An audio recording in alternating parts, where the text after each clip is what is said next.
Why Europe has no Hollywood. Now, this just honestly got me a little curious. I don't even think that Europeans want to have a Hollywood, but there's probably a reason why they don't actually like make a ton of movies or like have a Hollywood that everything comes out of. And even today in 2025, a lot of movies aren't really even made in Hollywood anymore, at least American movies. A lot are filmed in the UK, Georgia, our state, not the country. A couple other places, I think like Ireland is getting a lot of filming done. So Hollywood has changed quite a bit, but I don't know. This is like intrigued me. I have no idea if you guys are interested in it, but I was interested, so I was like, let's check it out. It's why Europe has no Hollywood. If it's your first time here, hit the like button, subscribe, stick around, and let's just dive in and figure out what's going on with Europe and not wanting to have Hollywood. Probably a good thing. Hollywood is trash, dude. The people in Hollywood are trash, everything. All right, let's go. These are the 50 highest grossing films of all time. They are all American. Hollywood rules the medium. North America controls roughly 1/3 of the global movie and entertainment market. British, German, Italian, or French cinema are not that relevant internationally, not even in their own domestic markets. Before the pandemic, US films held a market share of almost 70% in Europe. Wow. But that hasn't always been the case. Once upon a time, Germany was the world capital of film, and Europe had the biggest film industry on the planet. European film companies were technological pioneers and on the forefront of artistic innovations. They held market shares in the US of up to 50%. Then, the industry went from economic dominance to insignificance in the span of just a few years. What happened? How did Europe lose its Hollywood? The answer lies somewhere between fascinating economics, geography, lobbying, politics, and an assassination.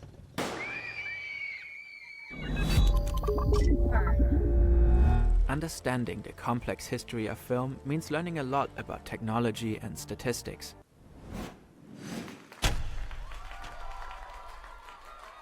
In 1897, photographer Edward Maybridge was hired to figure something out. Do horses have all four hooves in the air while running? He set up multiple cameras at a racetrack in Stanford, California. And in the end, he created this.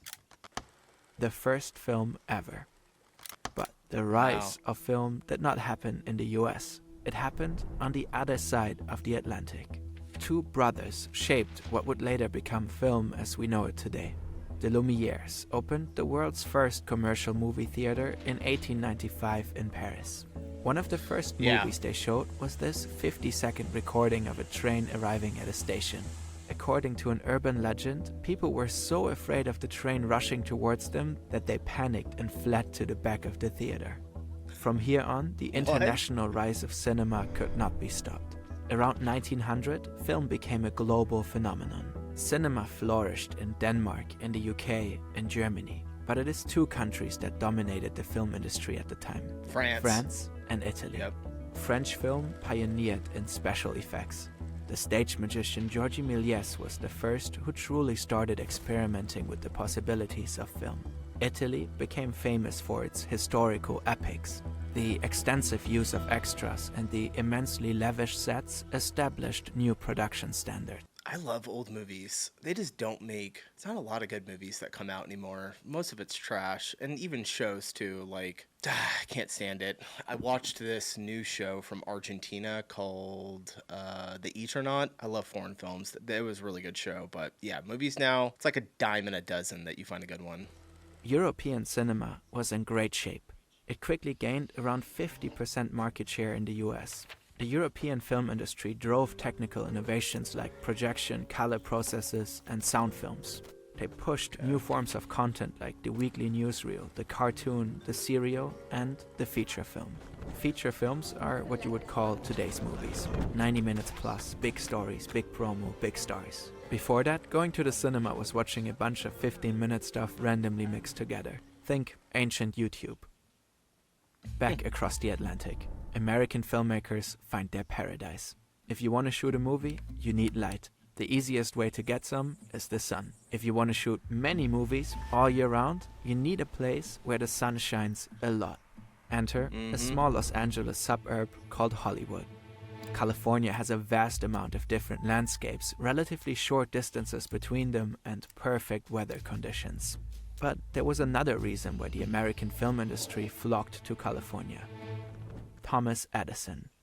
Edison held over 1,000 patents, many among them related to making movies. And he was not only a genius inventor, but also a ruthless businessman.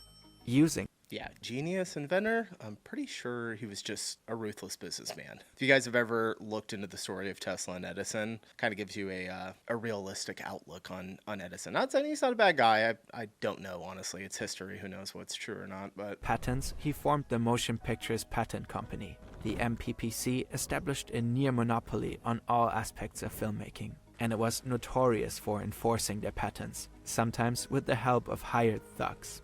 Before Hollywood, the American film industry was mostly centered around New Jersey on the East Coast. Many independent filmmakers chose to flee from the restrictions imposed by MPPC to the West. Californian judges were said to be less accepting of Edison's monopolistic practices. By 1915, over 60% of all American motion picture companies were located in Hollywood. This concentration will later prove to be an enormous advantage. Meanwhile, feature films turned out to be the industry's future. Longer, better films meant higher ticket prices, more people going to the cinema, and much higher profits. A race began. And for a while, the film industries on both continents were toe-to-toe, making more and more feature films every year. Then, something happened. It's the 28th of June 1914. I was going to say, does war have anything to do with it? It crosses through Sarajevo. It takes a wrong turn. As the cars attempt to reverse, a man steps up to the footboard of one of them, holding a gun. He shoots and kills the two passengers inside. Archduke Franz Ferdinand, heir presumptive to the Austro-Hungarian throne, and his wife, Sophie, Duchess of Hohenburg. Shit escalates, World War I happens. One of the craziest reasons for having a world war was World War I. Like, wild. So it obliterated the film scene. It had a huge effect because the film production was then nationalized in all countries which took part in this war. This is Dr. Markus Sticklegger, a film professor who helped us understand the subject. Thousands of people marched to the front lines. The next 4 years left Europe in ruins. But that's not the full answer. Far from it. The European film industry was alive and well throughout the war. People needed entertainment in dire times. Film became a tool of war. They were government jobs. The industry even grew a bit over the war years in some countries. Nonetheless, after 1918, Hollywood had completely taken over. How? Jeez.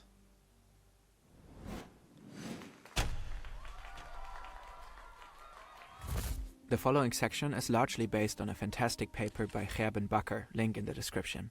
While war was raging in Europe, the film industry in the US completely transformed. Almost all film became feature film, and feature films started to dominate theatrical entertainment at large. Regional markets became a national one, national ones became a global one. I was going to say, is this the point where the Americans started realizing that they could influence the world with movies, and that's why production ramped up so much? Span of a few years, it became insanely expensive to make movies, and therefore very risky, since you couldn't be sure anybody would watch them.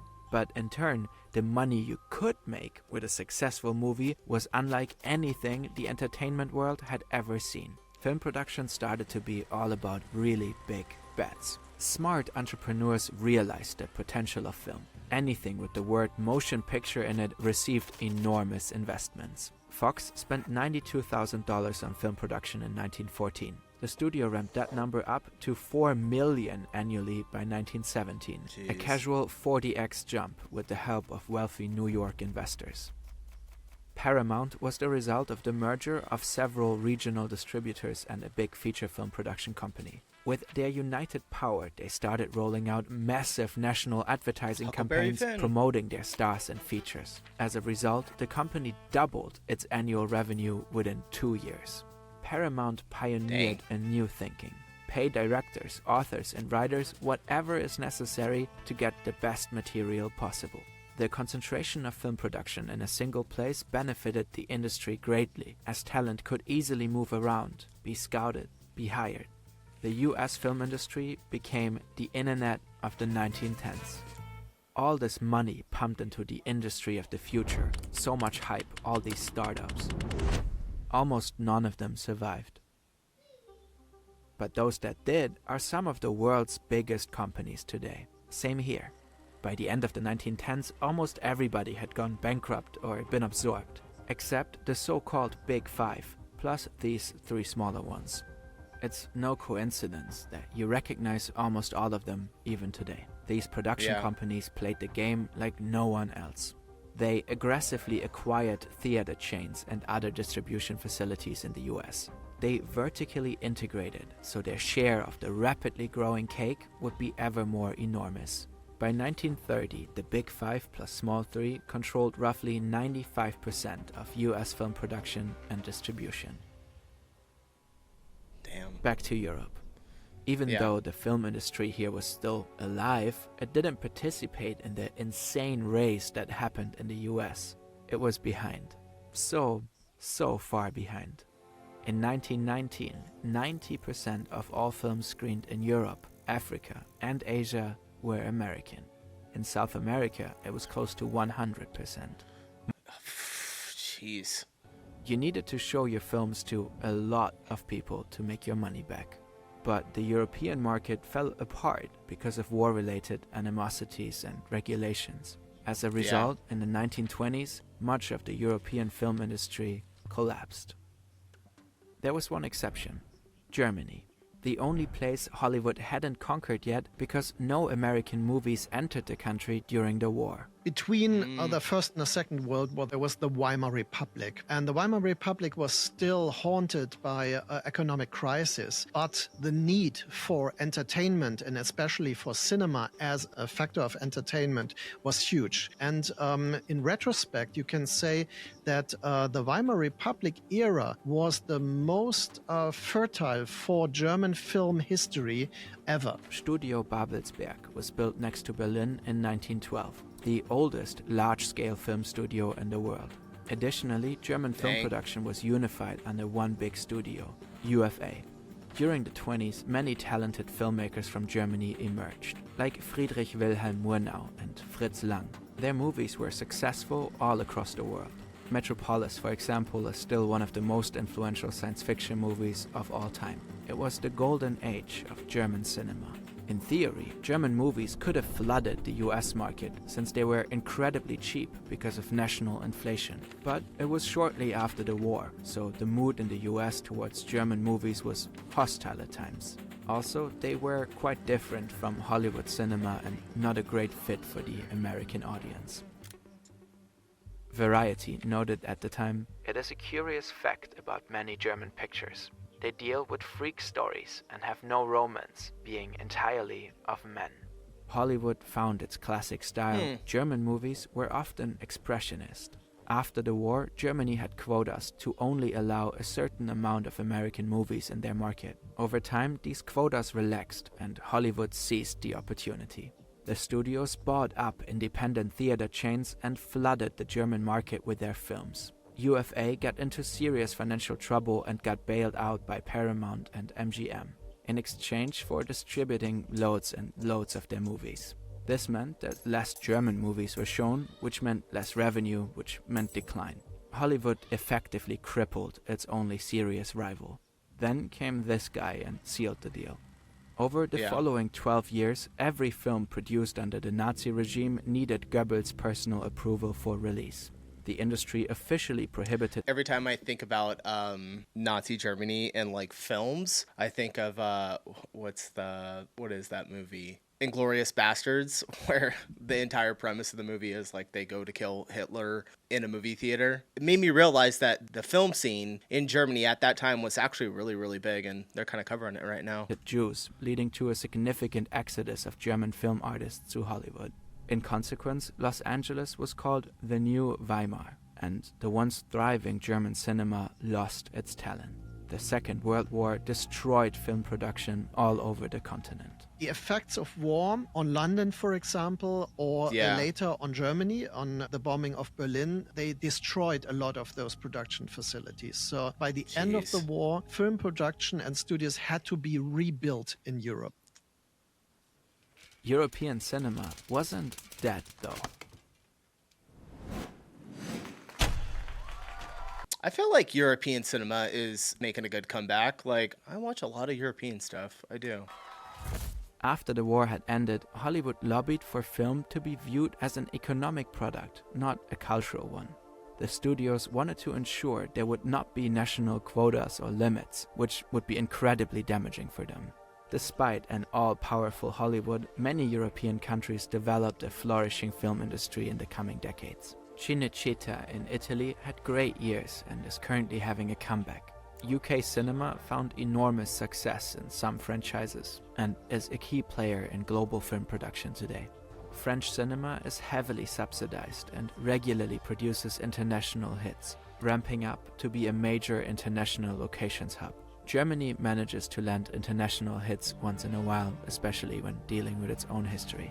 Nonetheless, it was never possible to focus forces in the way that the American film productions were able to do that in Hollywood. But why not build a union of film production, as the continent did for the economies at large? Each country has a very specific needs, very specific ideas, and it's really hard to unify European cinema as the North American cinema could be unified by language and by certain themes and a certain mythology. Though there are attempts. The European Film Agency Directors Association is trying to bring Europe's film industry closer together. By 2030, they envision European film to be globally competitive and culturally diverse. And despite Brexit, the UK is deepening its partnerships with other European film industries. Hollywood's role and approach to filmmaking has shifted over the years. Without international co-productions, Hollywood wouldn't flourish today. So American film production is strongly dependent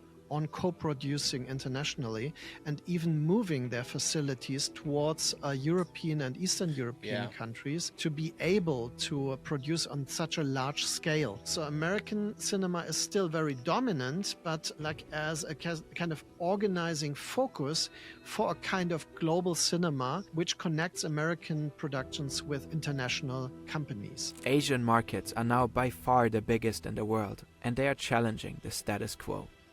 Bollywood in India? Today, Hollywood might seem like a force of nature, an inevitability. The US is the king of content and exercises enormous cultural influence. Oh, Dune. Have you guys seen Dune? Dune is fantastic. That's a good movie that's come out recently. Exercises enormous cultural influence, not least through cinema. Despite the movies being a purely economic product, of course. But it is fascinating to realize how many coincidences and world events set the stage for this level of dominance. If market escalation hadn't 90%. happened during World War I, the industry might have been more balanced. For contrast, Becker argues the music industry exploded in the 50s and is much less centralized. What if Germany had been less weak economically in the late 20s? What if Cinecittà hadn't crumbled, etc., etc.? Of course, all of this is pure speculation. In the end, we just wish we could have been there, at the birth of a medium we love so much. That was really interesting. When did this come out? About a year ago. So I know that our president over here in America has like said something about the film industry and like trying to, because so many filmmakers have been going overseas to make movies, and he's trying to correct that, which honestly I think is kind of bullshit. I think if you want to make movies anywhere, you should be able to do it. I know it's like a tax incentive thing, but I don't know. Yeah, that was fascinating. Really good channel. I'm not subscribed to Fern. I'm going to subscribe to them. I am signed in. What are you talking about? All right. If you guys haven't checked out Fern, check them out. I'll drop a link in the description with the full video like I always do. Appreciate you stopping in. If you enjoyed the video, hit the like button, and I'll see you in the next one. Bye.